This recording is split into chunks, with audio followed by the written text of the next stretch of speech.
and Spanish words today come from the Taino language, such as huracan, which means hurricane, barbacoa, which means barbecue, hammock, which means hammock. The word canoe comes from the Taino word canoa. Some of those canoa would hold up to more than 150 people. The Tainos were excellent seafarers and used the use of the stars for navigation. Taino people were also known to travel all around the Caribbean and even settle in the southern areas of Florida. Recently, archaeologists have confirmed that even Taino made connections as far as Georgia. Back on the islands, Taino village varied in size, from some having populations in the thousands. The communities were led by chieftains called caciques and a Nito Taino, which was a council. These Nitianos would see to it that the village duties were carried out. The village would be centered on a large plaza known as a bate. There the people would gather to hold ball games called batu, as well as ceremonial gatherings called ariatos. During the ariato, the people would be led in song and dance by the tikina. Instruments used were maracas, drums that were called mayohucan, and some flutes and whistles used that were made from bone and clay. Sometimes an ariato would last for many days. Anacaona, one of the most famous caciques. She was a beautiful woman. What stories tell, she was from what is now known as Haiti and Dominican Republic. And let me tell you a little bit about her. And these are just different idealized artists, what they think she looked like. But all they knew is that she was a very beautiful and very strong and smart woman and knew how to bring her people together. Europeans compared to the Taino chiefs to their kings, and what surprised the Spaniards, however, was that the women were highly regarded in the community, so much so that on a few occasions they encountered a women cacique. There's a cacique, which is your male version, and a cacica, which is your female version.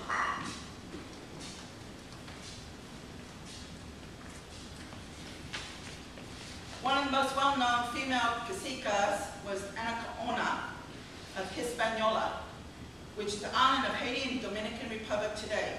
The island was also known by at least 3 Taino names: Haiti, Cacica, and Bohio. Anacaona was not the first or the last female Taino leader, but she was one of the most famous. She became a chief after the death of her husband, who was killed by the Spaniards. Anacaona was well known for her beauty and for being a great diplomat.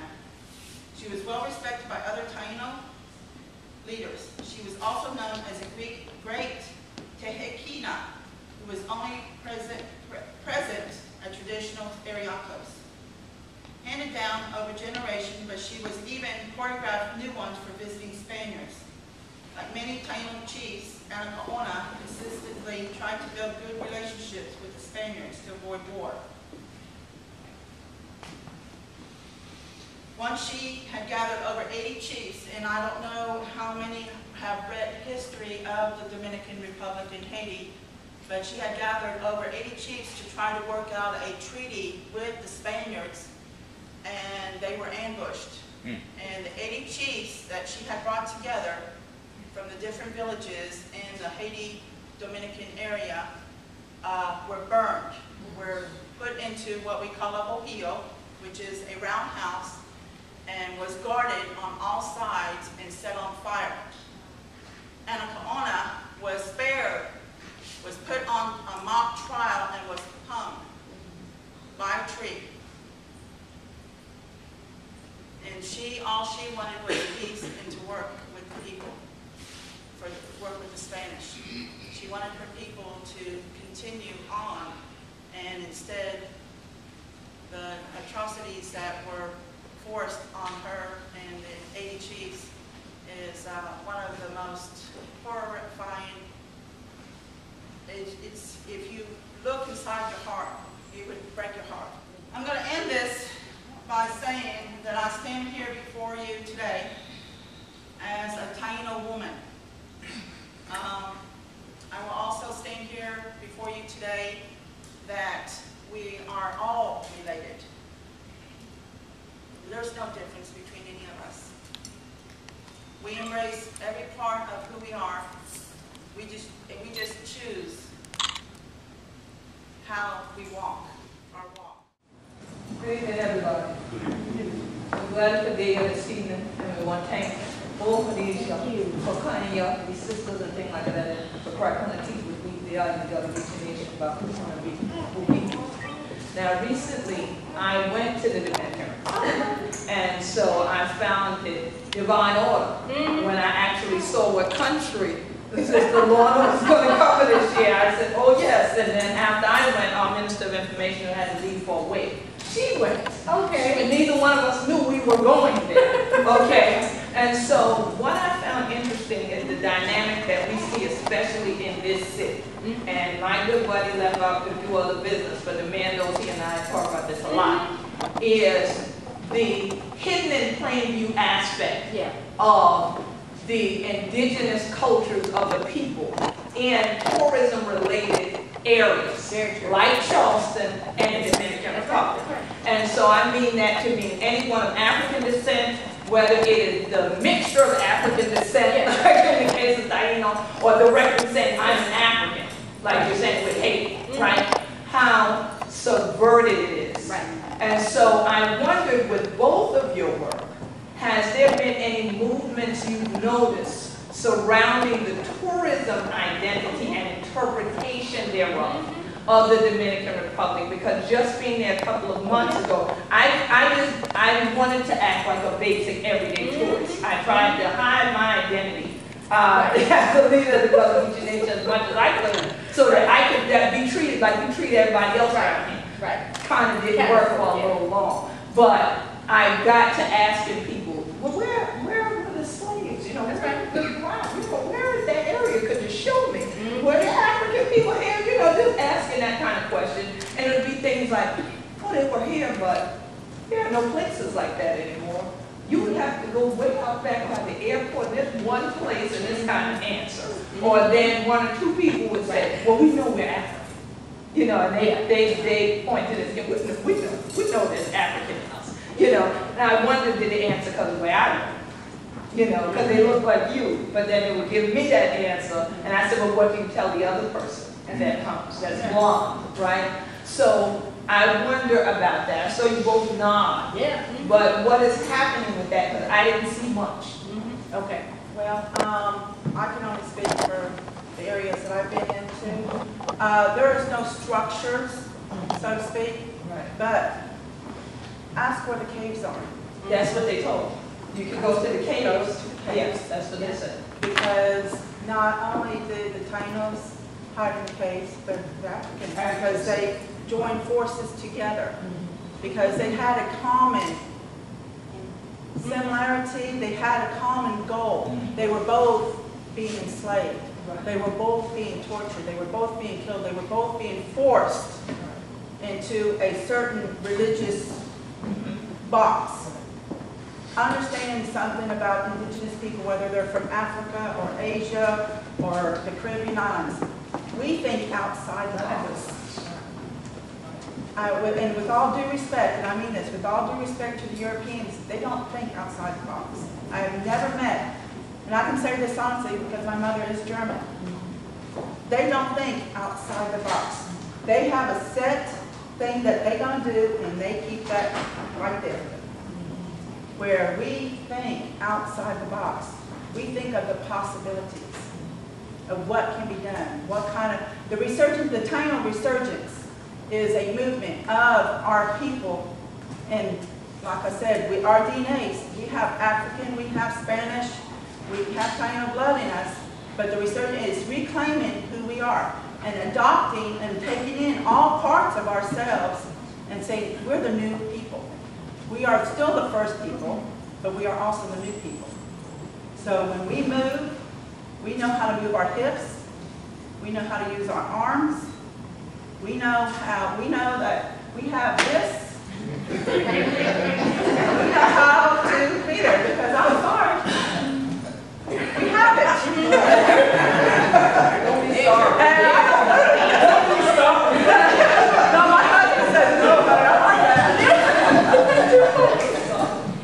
You know, were you in Santo Domingo? Where were you? Yeah, I went to Santo. Okay, you know, I'm thinking of a couple of different things. One, like outside of some of the major hotels, it Right. depends. Sometimes they'll bring folks in, you know, like so Like, yeah, it's the same hand Chelsea. is that you know how it is. So you see all those beautiful paintings, and they use the marketplace. You know, you see, and it's usually Haitian artwork on display. Right. Usually, Right. usually. But then you see some of the Dominican landscapes there too. You see a lot of amber. You see a lot of the Larimar jewelry, and you see a lot of the Taino. I say, where some of that? Yes. Yes, you see all of that. I mean, and then you have some other kinds of paintings. You can see like they're supposed to be these replicas when you find in the caves and things like that. So you see that. What's interesting on the North Coast in Puerto Plata at the Amber Museum, they have a lot of the carvings, the wood carvings, and I asked somebody up there one day. I was getting some amber in there. I mean, just these high-end pieces. I said, I'm interested. Who's doing this work? And they said, well, Dominican artists are doing that, but they had to be trained by Haitians because they have more of that woodworking tradition. So that was really interesting. But they were doing the Taino, sculptures. It was really interesting. So now, I mean, with the music, we're starting to see a little bit more, and I think with the all those kinds of things. I have seen, some Aunt Jemima kinds of images. I have seen some of the Mary figures, you see all throughout the Caribbean, you see some of those figurines there too, all throughout. But, you see the drums and things like that. And the drums come from all over the world. Everyone has their own drum, their own heartbeat. It's just a type of drum. So every indigenous culture has their own drum. So the beats of the drum is our heartbeat. And this is what all cultures do understand, or all indigenous people, is that their drum, whether it's an Irish Celtic drum, which they use a 3-finger movement, or it's a wood drum made out of log, or what they use here in the States, which is covered in either buffalo or cowhide and made out of cedar. But we all go to the own beat of the drum. Can I just ask straight to the point? So are there people with black skin in the Dominican Republic? Yeah. Who you gonna give a bitch? Go ahead. Well, I heard a question, and I hear you trying to identify things that would show that African thing. And I was just wondering about the actual people. Yeah. When you have dark skin, how do you deny your African?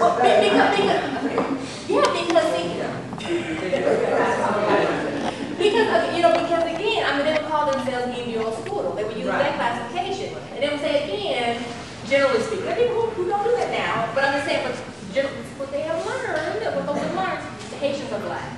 I'm dark skinned, but I'm exactly. I'm not black. To be black, has meant traditionally to be Haitian, But that's, there are folks who are changing that now.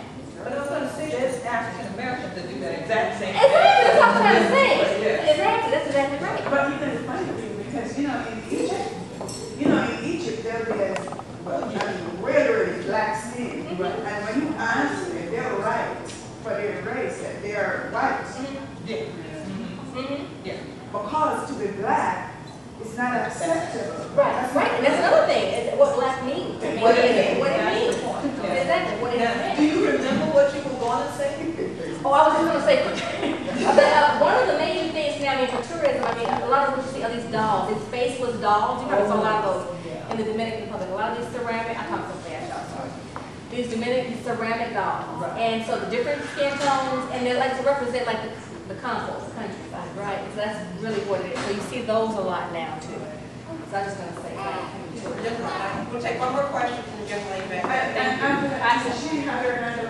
Okay, we'll take this one back here and then over here. Okay, the question that I have is that most geographies around the world are based upon a capitalistic system, which was introduced by various Europeans. The issue I have with various indigenous societies is that either we have not mastered the capitalism, we don't care about the capitalism, or whatever it is, we stay out of that particular sector. And to me, in order to make this thing a sustainable change, we got to start learning some of that stuff. And even if we don't learn it, we have to apply it. So having the ability to think outside the box, we should be the ones that are more apt to get inside the box and change it from within. And that's my premise behind that. So I'm just curious to know, as far as your organizations or your groups or your interactions with various people, what efforts have been put on learning this economic system and reversing this thing for our benefit?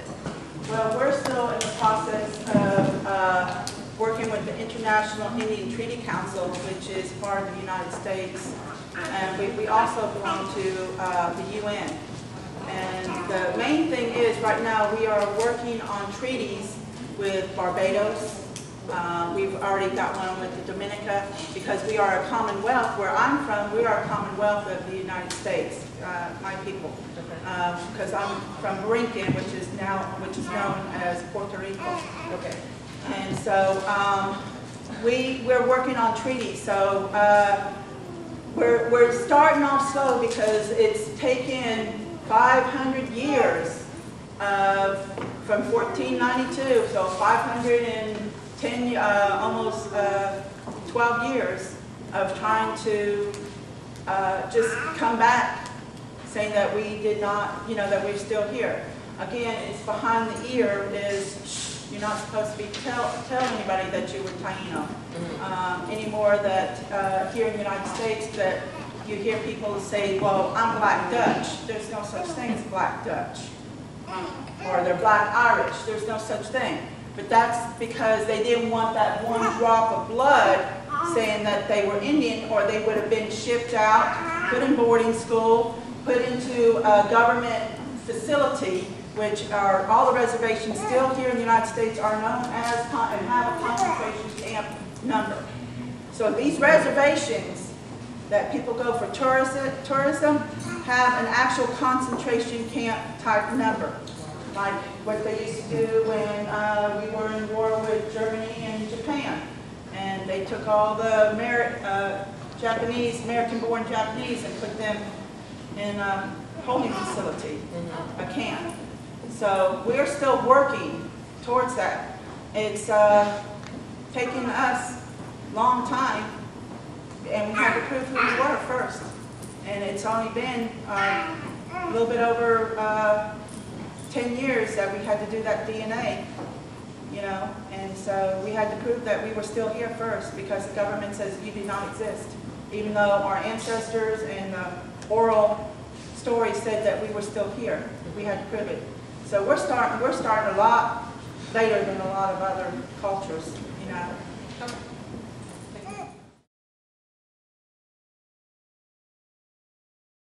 Children, I'm so glad that you have one more time for tuning and learn about the Dominican Republic. And now Hunter knows that Dominican Republic ain't the same thing. But we're glad that Hunter will join me for the CariFest Symposium, and yet but who we be all around the world. And this year, an international celebration of who we does African people. So thank God for all of the children, and thank God for CariFest. And Hunter children know this year the Queen Quet one more again, and this year the worldwide.